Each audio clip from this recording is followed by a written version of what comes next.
Fellas, we're going to go through position by position and price range by price range to get your favorite DFS plays for tonight's 15-game main slate, starting with your favorite pitcher over 8K. So there are three guys on this slate over 10K, Shane McClanahan, Garrett Cole, and Aaron Nola. And Matt, do you want to pay up into the 10s for Nola, who's got an enticing matchup with a weak-hitting Arizona team that has struggled mightily against right-handed pitching? It's tempting. I think the reason to do it is that Nola does have this great matchup, and I think there's a good case for it, especially if you're playing cash games. I think Aaron Nola is a better play than Garrett Cole just because the matchup is so much better. Cole is going into Oakland, and the A's, especially since the trade deadline when they got Starling Marte and Josh Harrison, they just don't have a lineup that strikes out that much. So I think Nola over Cole, and then kind of ignore McClanahan in Baltimore. Unless he's like 1% owned in GPPs, maybe you just make the pivot there. But I think if the decision is between those three, I like Nola a decent amount more than the other two. But I don't know if I really want to pay up that much, and we'll get there with hitters, but I just don't feel that good about any really cheap hitters on this slate. So I may just want to spend 8,400 at most on Sean Manaea, who's been really bad lately, but he's been really good over the course of the year in a larger sample. And the Yankees do strike out a lot. So I think Manaea 8,400 could be the way to go here if you don't want to spend as much on pitching and take someone a little bit cheaper. All right, Erik, where are we going?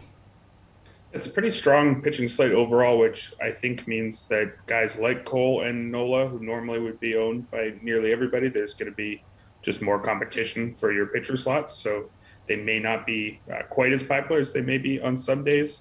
So I think they're both fine choices. But if you want to go a little bit cheaper, I like Joe Musgrove at 9,600 a lot against an Angels team, which is third from the bottom in WRC Plus since the break. Just not a lot left on that roster without Trout and Rendon, and even some of the guys who were good earlier in the year, like Jared Walsh, are not looking as good of late. So one of the best matchups you can have. Musgrove had a little bit of a rocky stretch a little while ago. He had a 4-start stretch with an ERA north of 7. But in the 6 starts since then, 2.75 ERA, seems to be throwing as well as he has really at any point this season. He's kind of had an interesting track record over the course of his career. Early in his career through 2019, didn't really strike guys out, but didn't walk anybody and was fine, but nothing special. Then suddenly last year, he struck out nearly a third of opposing batters, but also walked close to 10%, 9.5%. This year, he's given back a fair portion of the strikeouts, but still is way up at 28.1%, and he cut his walk rate back. So I think this is a new, well-rounded version of Joe Musgrove, who is rightfully priced a tier below those aces, but is still, I think, a very trustworthy option against almost everybody, especially a team like these Angels. All right, Erik, how about a pitcher that you're liking who checks in at under 8K? Yeah, in contrast to the expensive bracket, there's not a lot here. I guess maybe that shouldn't surprise us. If they were interesting, they would cost more than 8,000. I think Jake Odorizzi is probably my favorite at 6,700 against the Rangers. You could convince me to select most pitchers at 6,700 against the Rangers. Rangers haven't looked good all year, and they're 29th in WRC Plus since the break, one spot behind the Angels even. Odorizzi started the year very poorly, 6.75 ERA in his first 6 starts, but since then he's been completely fine, 3.70 ERA. Bit of a low strikeout guy on the year, 20.9% strikeout rate, does cap, I think, his ceiling, although he is coming off 5 shutout innings with 8 strikeouts against the Mariners in his last start. And, you know, he's a guy who has had some very successful seasons in the fairly recent past. So even though he's down from that level, I don't think he's down to the level of being a 6,700 guy when the matchup is this good. All right, Matt, who you going with who checks in at under 8K? I actually like Odorizzi too, but I have some concern that he could be really highly owned on this slate because there are a lot of expensive bats to afford. And like Erik said, there aren't that many great cheap pitching options. Most of the good ones are in the expensive range. So it's really Odorizzi. And then I think another pitcher who could be popular too, but maybe a little bit less so, is Logan Gilbert. And this isn't something I normally look at too much, but Gilbert's been bad his last 2 starts. So I kind of checked out what's been going on with him. And in the 2 most recent starts, he's throwing his slider much harder than he was before, but it's also not breaking as much. And maybe there's something he's doing there where that's caused the results where he gave up 5 runs to the Jays and then 9 runs to the Astros last time out.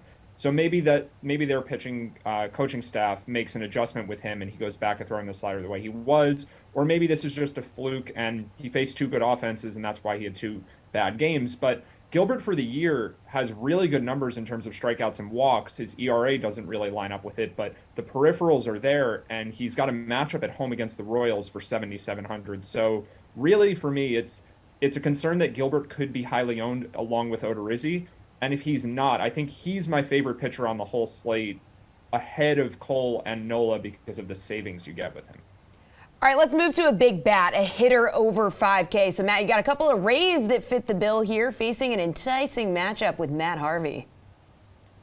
Yeah, I actually think this slate could be big enough where the ownership on the Rays doesn't get there like it normally would because there's so many choices. Like I think Toronto and Boston and Milwaukee and maybe even San Diego, there are a lot of teams for people to choose from. Ultimately, though, I do think the Rays probably do get owned a little too much for GPPs, and that'll keep me off of them. For cash games, I think they're all the best plays, though. That's really the best spot on the slate. So to be a little more contrarian, I think Juan Soto, again, will just go entirely overlooked. Lefty versus Rich Hill at Citi Field, so it's away from Nats Park. But Juan Soto, I think you're actually getting him at sub 1% ownership on this slate because of how many other expensive bats there are to pay up for. And Soto is just in that class of hitters where anytime he's contrarian, just play him. And I think we do see Tatis and maybe Harper and then all of these Rays hitters and a few others take 5, 10, 15, 20% ownership numbers, and Soto will be way lower. So for that reason, I think he's my preferred choice over all of those guys. All right, Erik, a big bat. Who you going with? Yeah, I am going to go with one of those Rays, and that's Wander Franco at 5,300. The talent that we knew he had coming up, he was, again, not just the top prospect in the league, but a generational type talent, the once-in-a-decade type prospect. So he's not somebody you'd be at all surprised would end up in this 5,300 range. It looked like he wasn't going to be anywhere near there, deservedly at least, this season, because over his first 27 games, he was hitting just 220, on base 283, slugging just 349. And his carrying skill, which is his elite strikeout rate, that hadn't really shown up, 20.8% strikeout rate over that stretch. But over his last 22 games, he looks very much deserving of this kind of price tag, hitting 341 over that stretch, slugging 591, and he's cut his strikeout rate down to 9.4%. So when you give me a guy like that who was supposed to be excellent, he already seems to be excellent, and you get a very hitter-friendly park against a pitcher with an ERA north of 6, I think it's too tempting to pass up. All right, Erik, hit me with your favorite mid-priced hitter, so someone who's between 3 and 5K. Yeah, in this tier for me, really all year, it's been Kyle Tucker. Even if you just look at his surface stats, I think he's way too good to come in at 3,600. Hitting 274 for the year with 22 homers and 11 steals. That's already plenty of production, but all year his underlying numbers have suggested he should be hitting the ball even better, specifically some of the StatCast numbers. His expected batting average is 307, so good 33 points above his already good actual average. His expected slugging of 573 is well above his actual slugging of 517. So if you look at the quality of contact he's making, it's among the better hitters in the league, among those guys who should be priced north of 5,000. And I think that's who he is. And toss in a bit of speed, too. He's an extremely well-rounded player. He'll be facing Rangers debutant Glenn Otto, who does seem to have some interesting high strikeout rates in the minors, but he's also doesn't have a ton of prospect pedigree, not much more than a fringe prospect back-end starter type. So I would be happy with Tucker against a much better pitcher than Otto at this price. And when you throw in the matchup, I think it's one of the biggest steals on the slate. All right, Matt, who are you going with who's between 3 and 5K? So I think it gets pretty concentrated as far as what teams people will use in this range. I do think the Astros will be somewhat popular. And then I think the Mets in the 3 to 5K range are kind of the cash game spot, honestly. Like Michael Conforto is really cheap, and Jeff McNeil and Brandon Nimmo. So I think I want to stay away from that in GPPs and actually go to Baltimore against Shane McClanahan, where I just don't think that that's a priority for most of the field. Cedric Mullins is only 4,200, lefty, but he just has such a high upside fantasy game with the power and stolen base combination that he has there. I think Austin Hayes, 3,200 is way underpriced. And then you have, it's unfortunate for stacking, but I like Trey Mancini and Ryan Mountcastle. They both are first base only, so you can't play them together. But this Orioles lineup, I think in that mid-price range is a really good option, but specifically Mullins, because I think with the left-hander on the mound, you just don't see the ownership get there for him. All right, finally, let's get your pick for a value bat. That's somebody who's going to be under 3K, Matt. So who are you going with here?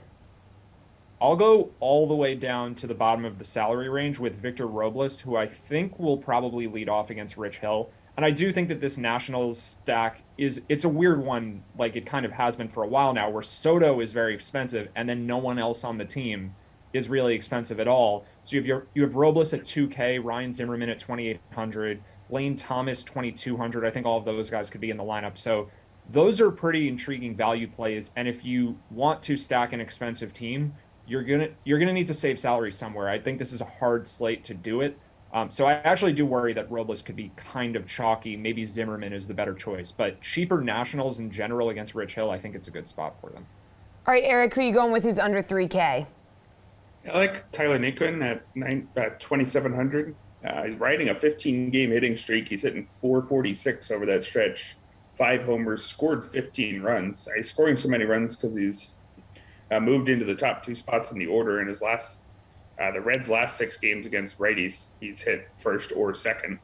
And he's got, I think, an enticing matchup against the righty in the Marlins, Zach Thompson, who does have a 2.97 ERA, but that doesn't look deserved. He's not been bad, but he's doesn't stand out in any one way. If you look at the underlying numbers, slightly below average strikeout rate, basically league average in walks and grounders. So not the weakest pitcher on the slate by any means, but somebody that I'm perfectly happy rostering hitters against. And Naquin has been, I think, completely fine all year, hitting 272 with 18 homers. He's particularly good against right-handers, a 123 WRC plus against them. Can't really hit lefties, but shouldn't matter for us too much in this matchup, and is all backed by a career-high 10.3% barrel rate. So I think the Tyler Naquin breakout, at least to a completely fine starter against righties, is real. And I think that level of player who's batting first or second should come at a lot more than 2,700.